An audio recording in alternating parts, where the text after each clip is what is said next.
Hello everyone.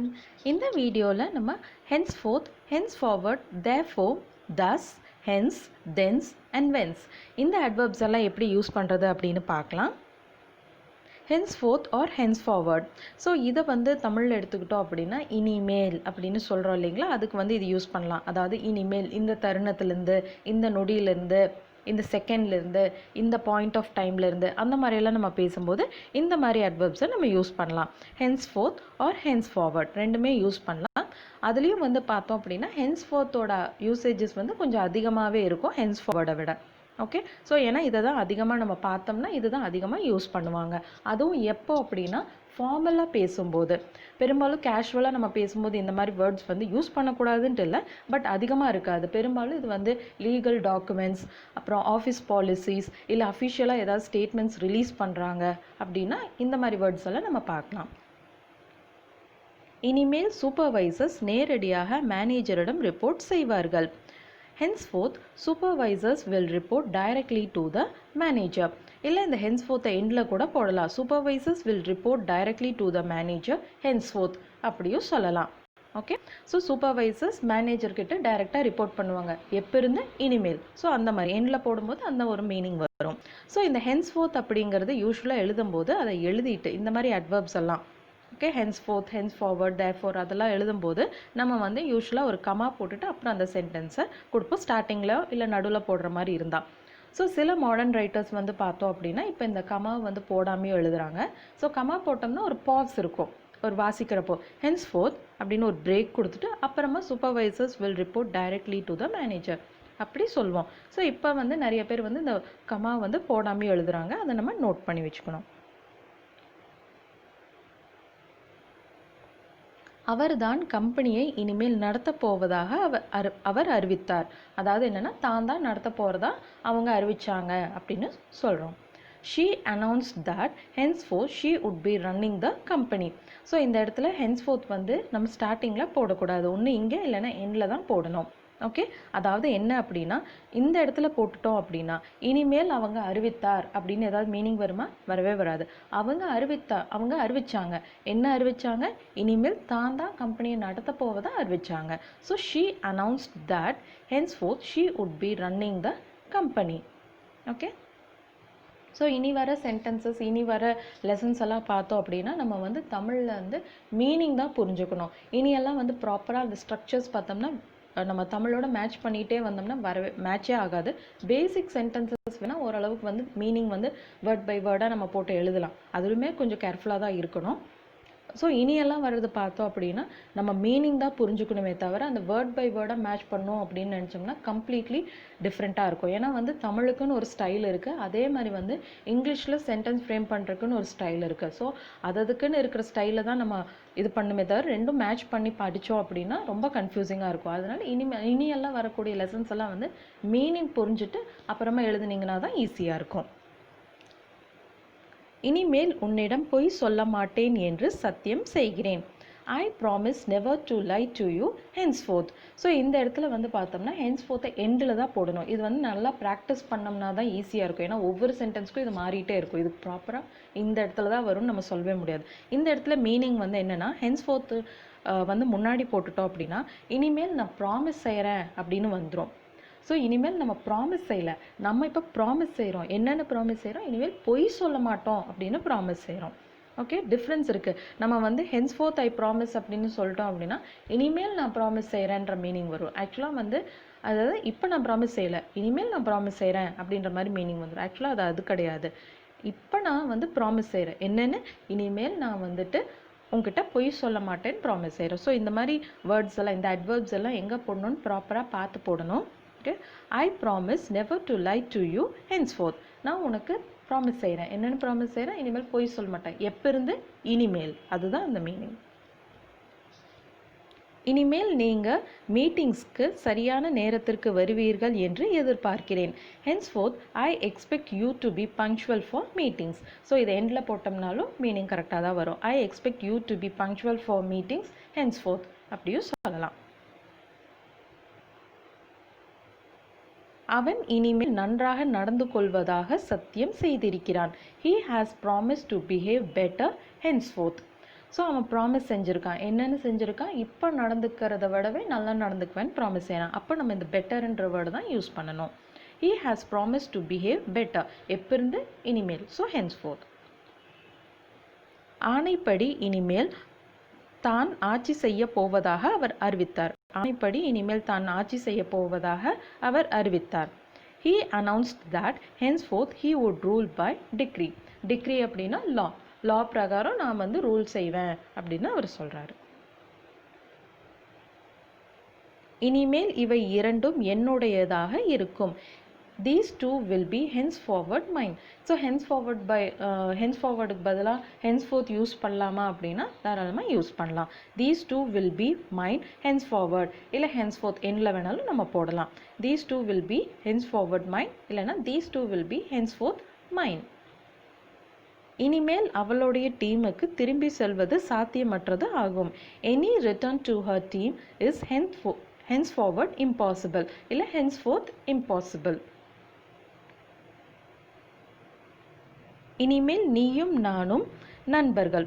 அதாவது you and I henceforward are fast friends. இல்லைன்னா you and I are fast friends henceforward. இல்லை henceforth எப்படி வேணாலும் எண்டில் போட்டு பேசலாம். அதாவது இந்த ஃபாஸ்ட் ஃப்ரெண்ட்ஸ் அப்படின்னா என்ன அப்படின்னா, இந்த ஃபாஸ்ட் ஃப்ரெண்ட்ஸ்ன்னு நம்ம சொல்கிறோம். அதோட ஆக்சுவல் ஃபுல் ஃபார்ம் என்ன அப்படின்னா, இந்த ஃபாஸ்ட் அப்படின்னு இல்லை, அது வந்து ஸ்டெட் ஃபாஸ்ட். அதை தான் நம்ம ஷார்ட்டாக ஃபாஸ்ட் அப்படின்னு சொல்கிறோம். ஸ்டெட் ஃபாஸ்ட் அப்படின்னா என்னென்னா உறுதியான அப்படின்னு அர்த்தம். ஸோ ஃபாஸ்ட் ஃப்ரெண்ட்ஸ் அப்படின்னா குயிக்காக நண்பர்கள் ஆயிட்டாங்க அப்படின்னு அர்த்தம் கிடையாது. அதோட மீனிங் என்னென்னா, நம்ம எனக்கு எப்போல்லாம் தேவைப்படுதோ நீ வந்து நிற்கிற, அதே மாதிரி உனக்கு எப்போ தேவைப்படுதோ நான் வந்து நிற்கிறேன். அதனால இனிமேல் நம்ம ரெண்டு பேருமே வந்துட்டு ஃபாஸ்ட் ஃப்ரெண்ட்ஸ் அப்படின்னா வந்து நம்ம உறுதியான நண்பர்கள். அதாவது கூப்பிட்டாலும் கூப்பிடலாம் எப்படியோ அது வந்து அந்த சூழ்நிலை அமைஞ்சிருது அப்படின்னு நம்ம சொல்லுவோம் இல்லைங்களா. எப்போல்லாம் நான் எனக்கு நான் ஏதாவது ப்ராப்ளமில் இருக்கணும் நீ வந்து சேர்ற அப்படின்னலாம் சொல்லுவோம் இல்லைங்களா, அப்போ யூஸ் பண்ணுறது இது. Okay, henceforward. ஸோ இனிமேல் நீ வந்து நின்றுட்டே இருக்க, அதுலேருந்து பார்த்தோம்னா இனிமேல் நீயும் நானும் ஃபாஸ்ட் ஃப்ரெண்ட்ஸ் அப்படின்னு சொல்கிறோம்.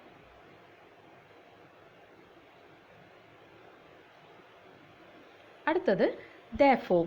ஸோ இந்த therefore வந்து பார்த்தோம் அப்படின்னா சில ரிசல்ட்ஸ், அதாவது ஏதாவது ரிசர்ச் எல்லாம் பண்ணுறாங்க அப்படின்னா அந்தந்த ரிசர்ச் எல்லாம் போட்டுட்டு அந்த ரிசல்ட்டில் வந்து ஸோ இது இப்படியாச்சு, இந்த ரியாக்ஷன் இந்த கெமிக்கல் இப்படி யூஸ் பண்ணும்போது இப்படியாச்சு அப்படின்னு சொல்லிட்டு அந்த மாதிரி ரிசர்ச்லேயும் யூஸ் பண்ணுவோம்.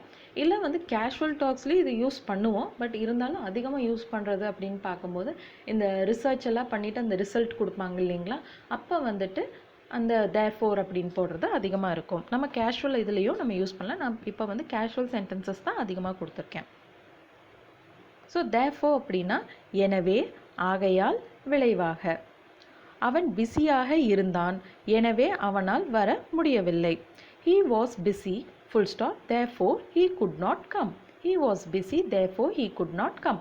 இல்லை வந்து சிம்பிளாக வந்துட்டு நம்ம ஸோ அப்படிங்கிற கன்ஜங்ஷன் யூஸ் பண்ணியும் நம்ம பேசிக்கலாம். he was busy so he could not come அப்படின்னு சிம்பிளாகவும் நம்ம சொல்லிக்கலாம். இந்த இடத்துல நம்ம வந்து ஸோக்கு பதிலாக therefore அப்படின்ற அட்வர்பையும் யூஸ் பண்ணலாம். ஸோ இப்போ வந்து இதை ஒரே சென்டென்ஸாக எழுதுகிறோம் அப்படின்னா இந்த அட்வர்ப்ஸ் யூஸ் பண்ணும்போது சொல்கிறேன். ஸோ இது வந்து ஒரே சென்டென்ஸாக எழுதுகிறோன்னா he was busy, இங்கே ஃபுல் ஸ்டாப் வரக்கூடாது, செமிகோலன் போட்டுட்டு therefore comma he could not come அப்படின்னு எழுதணும்.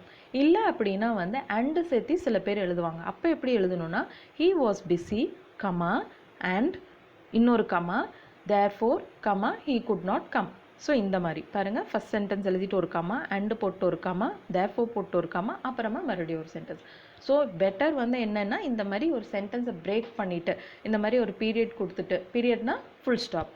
ஸோ சில நம்ம ஊர்லலாம் நம்ம ஃபுல் ஸ்டாப் அப்படின்னு சொல்லுவோம். சில நேட்டிவ் ஸ்பீக்கர்ஸ் வந்து இதை வந்து பீரியட் அப்படிம்பாங்க. ஓகே, அதாவது வந்து அது ஸ்டாப் பண்ணுறோம் அப்படின்னு அர்த்தம். he was busy therefore he could not come. அவர்கள் திருப்தியாகவில்லை, ஆகையால் நாங்கள் புதிய ஒன்றை செய்ய வேண்டியது ஆயிற்று. they weren't satisfied and therefore we had to prepare a new one. they weren't satisfied comma and போட்டு ஒரு கமா, therefore போட்டு கமா. இல்லை உங்களுக்கு இது டிஃபிகல்ட்டாக இருந்ததுன்னா they weren't satisfied full stop, அதாவது பீரியட், therefore. ஸோ அப்போ வந்து அந்த டீ வந்து கேபிட்டல் லெட்டரில் கொடுத்துடணும் அந்த டீயை. இந்த மாதிரி. So therefore comma we had to prepare a new one. எப்பவுமே இந்த மாதிரி சென்டென்ஸ் வந்து பேசுறது ரொம்ப ஈஸி, எழுதும்போது தான் அந்த மிஸ்டேக்ஸ் நிறையா பண்ணுறதுக்கான வாய்ப்பு இருக்குது. அதெல்லாம் ஞாபகம் வச்சுக்கோங்க. சில பேர் வந்து பார்த்தோம்னா இந்த அட்வர்புக்கு அப்புறம் இருக்கக்கூடிய கமாவை வந்து அவாய்ட் பண்ணிட்டு எழுதுவாங்க. அதாவது இந்த இடத்துலையும் போட்டுருவாங்க, இதை வந்து அவாய்ட் பண்ணிட்டும் எழுதுவாங்க. அதை ஞாபகம் வச்சுக்கணும். அவனுக்கு ஒரு கால் உடைந்திருக்கு, ஆகையால் அவனால் நடக்க முடியாது. He has a broken leg, therefore he can't walk. He has a broken leg, therefore he can't walk. So இப்போ வந்து கேஷுவல் நம்ம பேசும்போது அதிகமாக ஸோ அப்படிங்கிறது தான் யூஸ் பண்ணுவோம். He has a broken leg, so he can't walk. அந்த மாதிரி கேஷுவலாக பேசும்போது அந்த எக்ஸ்ப்ரெஷனோட பேசும்போது ஸோ அதிகமாக யூஸ் பண்ணுவோம். therefore அப்படிங்கிறது வந்து எதனால அவன் நடக்க முடியாதுன்னு ஒரு ரீசன் யாரோ கேட்குற மாதிரியோ, அப்போ அந்த ரீசன் வந்து நம்ம யாருக்காவது ஒரு அஃபிஷியலாகவே நம்ம எக்ஸ்பிளைன் பண்ணுவோம் இல்லைங்களா. இப்போ மெடிக்கல் சர்டிஃபிகேட்ஸ் கொடுப்போம், அந்த மாதிரி எல்லாம் சொல்லும் போதெல்லாம் இது யூஸ் பண்ணுவோம். எங்களிடம் போதிய பணம் இல்லை, ஆகையால் எங்களால் அந்த காரை வாங்க இயலாது. We don't have enough money. Full stop. Therefore we can't afford to buy that car. அந்த மாதிரி சொல்லலாம். இல்லை இப்படி கண்டினியூஸாக எழுதணும்னா இப்படியும் சொல்லலாம். We don't have enough money and therefore we can't afford to buy that car.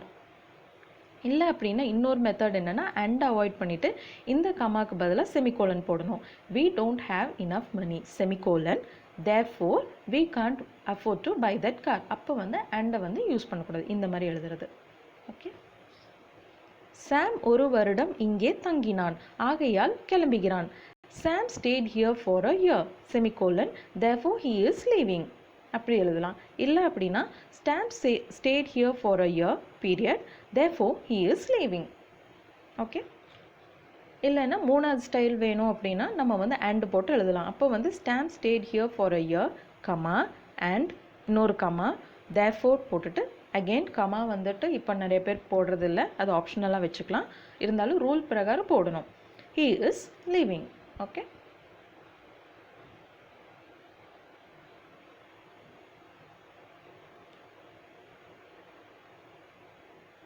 Our Poland நாட்டை சேர்ந்தவர், ஆகையால் அவர் ஒரு பாலிஷ்.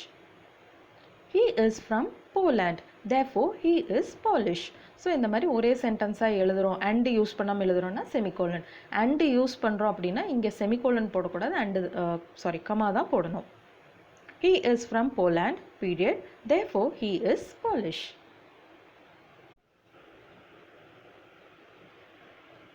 thus, இதனால், இவ்வாறு, இப்படி. ஸோ இந்த thus, hence, therefore எல்லாமே வந்து பார்த்தோம் அப்படின்னா இந்த எண்ட் ரிசல்ட் கொடுக்குற மாதிரி ஒரு ரிசர்ச்சோ இல்லை ஏதாவது ஒரு நம்ம ஒரு கண்டுபிடிப்பு பண்ணுறோம், ஓகே அதோட ரிசல்ட் என்ன அப்படின்னு கேட்டோம்னா இதுதான் அப்படின்னு கொடுப்போம் இல்லைங்களா, அந்த ரிப்போர்ட்டில் வர்றது தான் அது. ஸோ இது வந்து பேச்சு வழக்குலையும் நம்ம யூஸ் பண்ணலாம். பட் அதிகமாக வந்து பார்த்தோம்னா அஃபிஷியல் டாக்குமெண்ட்ஸ் இல்லை அஃபிஷியல் சர்டிஃபிகேட்ஸ் அதிலெல்லாம் தான், அஃபிஷியல் ரிப்போர்ட்ஸ் அதிலெல்லாம் தான் இது யூஸ் பண்ணுவோம். ஸோ thus இதனால், இவ்வாறு, இப்படி. அவர் சரியாக வேலை செய்யவில்லை, இதனால் அவர் வேலையிலிருந்து நீக்கப்பட்டார். He didn't work hard, period, thus he was fired. Okay, he didn't work hard, thus he was fired. So இந்த இடத்துல வந்து பார்த்தோம் அப்படின்னா கேஷுவலாக நம்ம பேசும்போது ஸோ தான் அதிகமாக யூஸ் பண்ணுவோம், கன்ஜங்ஷன்ஸ் தான் அதிகமாக நம்ம யூஸ் பண்ணுவோம். He didn't work hard, so he was fired. அதாவது அவர் வேலையிலிருந்து நீக்கப்பட்டார் அப்படின்னு சொல்கிறோம். இந்த பில்டிங் எங்களுக்கு சொந்தமானது இல்லை, இதனால் இதற்கு பெரிய மாற்றங்கள் செய்வது எங்களுக்கு சாத்தியமில்லை. We don't own this building. We don't own this building. Thus, it would be impossible for us to make any major changes to it. Okay? We don't own this building. Thus, it would be impossible for us to make any major changes to it. So இந்த தஸ் use பண்ணும்போதும் நம்ம வந்து முன்ன இந்த மாதிரி இந்த semicolon போட்டுட்டு and போட்டு யூஸ் பண்ணலாம். சில பேர் வந்து பார்த்தோம்னா கண்டினியூஸாகவே எழுதுவாங்க, அதாவது இந்த ஃபுல் ஸ்டாப் போடாமல் we don't own this building and thus அப்படின்னு சொல்லி சேர்த்தியே சொல்லுவாங்க, அந்த கமால்லாம் போடாமையும் பேசுவாங்க. அதையும் நம்ம நோட் பண்ணிக்கணும். மிகவும் திறமையான தொழிலாளர்கள் மத்தியிலும் சிலர் அதிக திறனுடன் இருப்பார்கள், இதனால் அதிக ஊதியம் பெறுகிறார்கள். Even in a highly skilled workforce, even in a highly skilled workforce. So workforce அப்படின்னு சொல்லும்போது அந்த டீம், தொழிலாளர்கள் அப்படின்னு சொல்லும்போது அது workforce அப்படின்னு சொல்லணும். Highly skilled. ஸோ இப்போ வந்து நல்ல திறமையானவங்க மத்தியிலையுமே வந்து அதிக திறனுடன் இருப்பாங்க அப்படி சொல்கிறோம். Even in a highly skilled work force some people will be more capable. Okay, இது வந்து கம்பேரிட்டிவ் ஃபார்ம். ஸோ இப்போ ஒரு டீமில் இருக்காங்க, நிறைய பேர் இருக்காங்க அப்படின்னா அதுலேயும் சில பேர் ரொம்ப டேலண்டட் அப்படின்னா எப்படி தெரியும்? கம்பேர் பண்ணுறோம். ஸோ கம்பேரிட்டிவ் ஃபார்ம்ஸ் எல்லாம் வரும்போது இந்த மாதிரி வேர்ட்ஸ் எல்லாம் தான் யூஸ் பண்ணுவோம். இதே வந்து சில வேர்ட்ஸ் எல்லாம் நம்ம ER ஃபார்ம்ஸ் யூஸ் பண்ணுவோம். பெட்டர், டாலர், ஸ்மாலர் அந்த மாதிரியெல்லாம். இந்த மாதிரி வேர்ட்ஸ் எல்லாம் சிலதுக்கெல்லாம் வந்து அது ER ஃபார்ம்ஸ் வராது. ஃபார் எக்ஸாம்பிள் மோர் பியூட்டிஃபுல் அதெல்லாம். ஸோ இந்த மாதிரி மோர் கேப்பபிள் அப்படின்னு தான் சொல்லணும். Some people will be more capable and thus better paid than others. Okay, so இல்லை அப்படின்னா இங்கே வந்து more capable full stop, thus they are getting better paid than others அப்படின்னு சொல்லலாம். இந்த they are getting அப்படிங்கிறத அவாய்ட் பண்ணிட்டு பேசலாம். இனி வரக்கூடிய சென்டென்ஸ்லாம் வந்து பார்த்தோம்னா நம்ம வந்து வேர்ட்ஸ் எல்லாம் அவாய்ட் பண்ணுறது நல்லது. யூஸ் பண்ணால் தப்பு கிடையாது. பட் எப்பவுமே வந்து பேச்சு வழக்கில் பார்த்தோம்னா பெரும்பாலான வேர்ட்ஸ் வந்து நம்ம அவாய்ட் பண்ணுவோம். ஏன்னா நம்மளுக்கு வந்து ஈஸியாக அதை புரிஞ்சுக்கலாம். ஓகே, அவங்க வந்து கேப்பபிள் பீப்புள் வந்து அதிக சம்பளம் வாங்குறாங்கன்னு நம்மளே இதில் வந்து புரிஞ்சுக்கணும். இல்லை உங்களுக்கு டிஃபிகல்ட்டாக இருந்ததுன்னா நீங்கள் ஃபுல்லாகவே சொல்லலாம். They are getting better paid then others அப்படின்னு ஃபுல்லாகவே சொல்லலாம். Even in a highly skilled workforce, some people will be more capable and thus better paid than others. இல்லைனா and thus they are getting better paid than others. பெரும்பாலான ஆதாரங்கள் தீயில் அழிந்துவிட்டது. இதனால் அவனை குற்றவாளி என நிரூபிப்பது கிட்டத்தட்ட சாத்தியமற்றது. Most of the evidence. So பெரும்பாலான, அதனால most of the evidence was destroyed in the fire. Thus it would be almost impossible. கிட்டத்தட்ட அப்படின்றனால almost யூஸ் பண்ணுறோம். Thus it would be almost impossible to prove him guilty.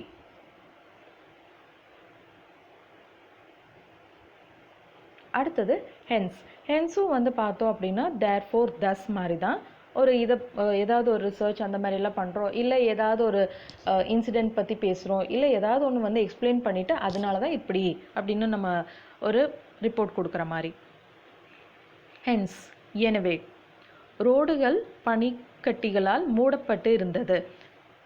எனவே drive செய்வது பாதுகாப்பானதாக இருக்கவில்லை. The roads were covered in ice. Hence it was not safe to drive. So இந்த semicolon போட்டுட்டு நம்ம எழுதலாம். இல்லை இங்கே வந்து ஃபுல் ஸ்டாப் போட்டுட்டு நம்ம ஃப்ரெஷ் சென்டென்ஸாகவே ஸ்டார்ட் பண்ணலாம். The roads were covered in ice. Hence it was not safe to drive. இல்லை அண்டு போடணும்னு நினச்சாலும் போடலாம். அப்போ அண்டு போடுறோன்னா இங்கே கமா போட்டுட்டு அண்ட் போட்டு பேசலாம். சில பேர் வந்து பார்த்தோம்னா இந்த மாதிரி கொட்டேஷன்ஸ், இந்த மாதிரி மார்க்ஸ் எல்லாம் வந்துட்டு அவாய்ட் பண்ணிவிட்டு இப்போ நிறைய பேர் எழுதுகிறாங்க. அந்த மாதிரி எழுதுகிறவங்களும் இருக்காங்க.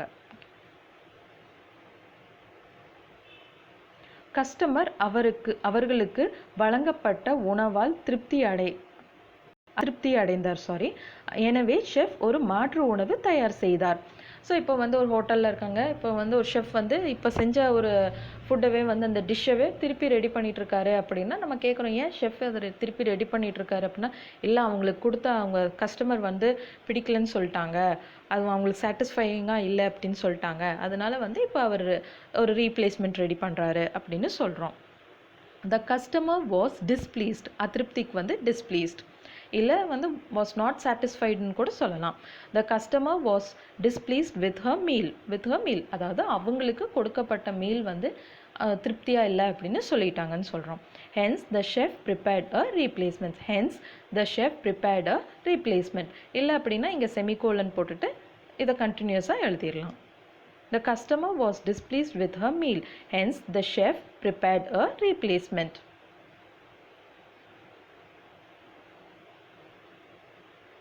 இந்த ஆண்டு வானிலை மிகவும் சிறப்பாக இருந்தது. எனவே சாகுபடி அதிகம். The weather was much better this year. So கடந்த ஆண்டுகளை விட நல்லா இருந்துச்சுன்னு சொல்கிறோம். அதனால் பெட்டர்ன்ற வேர்டை யூஸ் பண்ணுறோம். இப்போ இருந்ததை விடவே நல்லா இருந்துச்சு அப்படின்ற மாதிரி ஒரு இது சொல்லும் போதெல்லாம் பெட்டர் யூஸ் பண்ணோம். The weather was much better this year. Hence the cultivation is more. விபத்தின் போது டாம் தன் காலை உடைத்து கொண்டான். எனவே அவனால் மேட்சை விளையாட முடியாது. During the accident, Tom broke his leg. Hence, he will not be able to play the match. பசங்க பார்க்கில் சண்டை போட துவங்கினார்கள். எனவே police அழைக்கப்பட்டனர். The boys started to fight in the park. The boys started to fight in the park. Hence the police were called. Hence the police were called. பார்ட்டியில் music ரொம்ப சத்தமாக இருந்தது. எனவே நீ சொன்னது என்னால் கேட்க முடியவில்லை. The music was loud at the party. Hence I could not hear what you were saying. நீ என்ன சொன்னியோ அது என் காதில் விழவே இல்லை அப்படின்னு சொல்கிறோம். The music was loud at the party and hence I could not இல்லை I couldn't எப்படினாலும் சொல்லலாம். I couldn't hear what you were saying.